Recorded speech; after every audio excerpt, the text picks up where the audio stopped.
I always like to be fair and balanced, and I made a video just recently, you can check it out here, about the 7 ways that Royal Caribbean could learn from Virgin Voyages. In this video, we're going to discuss the 7 ways that Virgin Voyages can now learn from Royal Caribbean. Hey everybody, it's Brandon the Weekend Cruiser, where I go on a weekend cruise just about every weekend.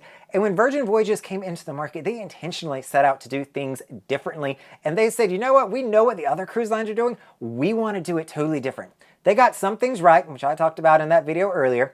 But there's some things that I wish they would have taken on, and there may still be, in some cases, an area of opportunity to add this onto their cruise. The first thing that I wish that Virgin Voyages would have done and taken notes from Royal Caribbean is have enough seating in the restaurant for your guest on board.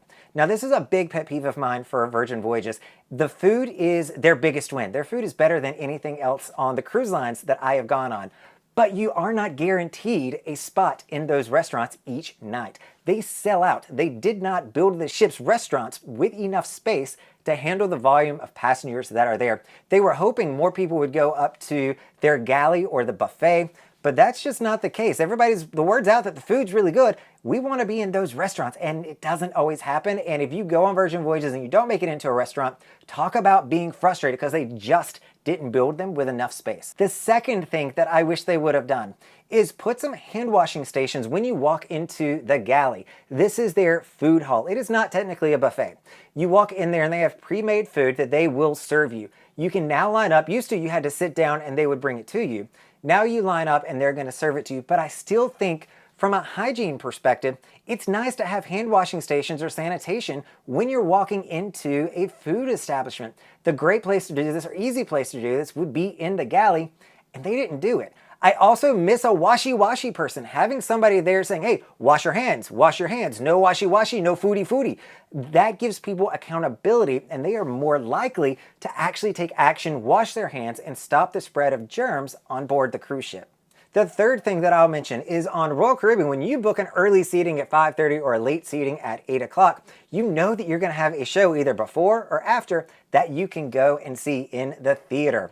On Virgin Voyages, that's just not the case. You're going to be using your phone to go in and make reservations for the dinner time that you want. This does not correspond to a show at all, and it's actually very frustrating to have to leave your reservation. You go, oh, I see that there's one time slot at 8 o'clock. But is that the evening that I want to go see X show? There's no way to really look at it without leaving the reservation, coming back into it, and it's just a convoluted process. I find that I just book the time slots that are available for dinner, and because of that, I'm oftentimes missing a show or rushing through dinner to make sure that I can make it to one of their shows. I miss the coordination between dinner and a show from Royal Caribbean. The fourth thing that I'll talk about here is I wish Virgin Voyages, this is something everybody talks about for your cruise ship, and you could easily fix it. Give us more signage on where we are going. The signs that you have by the elevator simply just says this is on what floor. Doesn't tell if it's forward, mid, aft. We have no clue where it is. Navigating the ship is difficult because there are no signs. Royal Caribbean does a fantastic job of this with not only a sign saying what's on the floor, it's going to give you a picture of where it is on the ship, and they're even going to have the crystal block models. You can find this midship on deck 5, or you can find it by the elevator banks, but there's plenty of signage directing you where to go, and this attributes a lot to the slow learning curve of figuring out how to navigate around a Virgin Voyages ship. The fifth thing we'll talk about here, and I don't know how Virgin Voyages missed this one, there is no ice cream or gelato by the pool. How do you have a pool on board a cruise ship and you have your ice cream several floors below it? That's peak ice cream time. That's when everybody wants their ice cream, but they don't want to go all the way inside, go down floors, come back up, because you got to put cover-ups on, you got to dry off. It's a whole production. Put ice cream by the pool. They do that here on Royal Caribbean with sprinkles, though on the Independence that I'm on now, they've renamed it to just soft serve ice cream. They have ice cream there for you. The ice cream on Virgin is fantastic, but nobody's going down midday to get that. The sixth thing that I'll talk about here is that the rooms on Virgin Voyages, this is where I think they really came out of left field. The first item I'll mention here, there's a few things in the staterooms that I wish they would have learned from Royal Caribbean. The first one, make it a square room or a rectangular room. The walls here I feel like close in a little bit, and that causes a lot of issues in the room. The first issue that it's going to cause is that your bed is going to be about a foot away from the wall and the TV. I can't tell you how many times I've rammed into the TV or brushed up against the wall. It is tight navigating this room. Because it also comes in, it makes it feel like it is a more narrow and tighter room, because it is a tighter room in certain sections.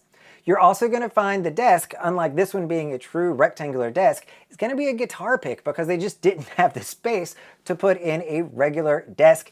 And that's probably why you're going to see the seating on here is also kind of crappy. The seats are going to be a stool, and then you've got this massive chair, which I think is a bit oversized in the room. I just wish that they'd give me a normal size couch like I have behind me here. On Virgin Voyages, yes, your bed will absolutely switch into a couch. Most people don't even know that that is an option, that your bed can turn into a couch. I've never tried to do it myself. You can go through the tablet that is in the room to request it to be changed, but then you got to make sure you got to request it to be switched back when you want it to go back into a couch. I just don't see people doing this flip-flop with all other couches. The other thing that they don't do here is they don't give you washcloths on Virgin Voyages. I don't know if this is like a European thing because MSC didn't do it either, but they don't give you washcloths, and I really miss having a washcloth when I am on board a cruise ship. The seventh one here is probably the biggest issue most people have with the cruise line. Mine's personally the food and getting reservations, but most people are going to say this is their biggest issue. The pools on Virgin Voyages are just small. I say pools, plural. It is actually just one pool on Virgin Voyages. It is small, it's not well designed, and it's not really, I don't even know that I want to call it a pool half the time. I think they really could have taken some lessons from Royal Caribbean having multiple pools, spreading people out, and giving them more option, knowing that people are coming on a cruise in the Caribbean to be in a pool, to be by a pool, and that is not happening on Virgin Voyages. Now look, the entire pool area, honestly, there's so many things that I can mention here that do not go well, and it deserves its own video.